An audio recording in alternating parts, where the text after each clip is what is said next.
ఒకటి మిగిలింది ధర్మాగ్రహం. అది ఉండాలి. ఎందుకు, రీజన్ ఏంటి అన్నప్పుడు చాలా సింపుల్గా చెప్తాను. ఒక ఊర్లో ఒక పాము ఉందట, అందరినీ కరుస్తుందట, అందరి మీద బొస కొడుతుందట అని చెప్పి అందరూ భయపడుతున్నారట, దాన్ని తిడుతున్నారట, అది బాధపడుతుందట. అరే అందరూ నన్ను తిడుతున్నారని ఒక స్వామీజీ వచ్చాడట, స్వామీజీని అడిగిందట, ఏమంటే అందరూ నన్ను తిడుతున్నారని. తిట్రా మరి, నువ్వు అందరినీ కాటేస్తున్నావు, అందరి మీద బొస కొడుతున్నావు, అందరినీ భయపడుతున్నావు కాబట్టి తిడుతున్నారు నేను అని. అరే రే మరి ఏం చేయమంటారండి అని ఎవరి మీద ఇవన్నీ చేయడం మానేసిన తర్వాత అది పపలాగా మెత్తగా ఉంది. ఆళ్ళేవాడు వీళ్ళేవాడు, అంతమంది పావునని కరిచేది ఇప్పుడు కరవట్లేదు, అంతమంది పావునన్ను బొసుకొట్టేది కొట్టట్లేదు, అంతమంది పావున మీద టిక్కు ఇప్పుడు లేదు, అది బలహీనరాలు, అది వేస్ట్. ఒకటి రాయేసాడు, ఒకడేమో మట్టేసాడు, ఒకడేమో గడ్డేసాడు, ఒకడు మొత్తం మీద దాని అంతటినీ కలిపి చిద్దరు చేశారు. అది చచ్చిపోయే పరిస్థితి వచ్చింది.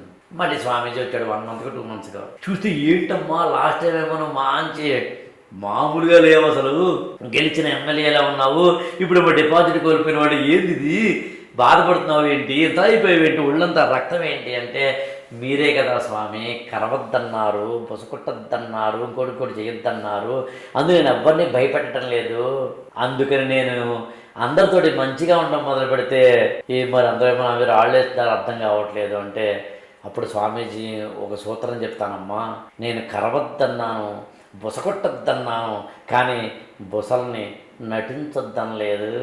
అప్పుడప్పుడు నటించమ్మా, కోపం ఉందని నటించు, ఆవేశం ఉందని నటించు, ఆగ్రహం ఉందని నటించు, ధర్మాగ్రహం ఉందని నటించు, అవన్నీ లేకపోతే నేను మొత్తేస్తారమ్మా.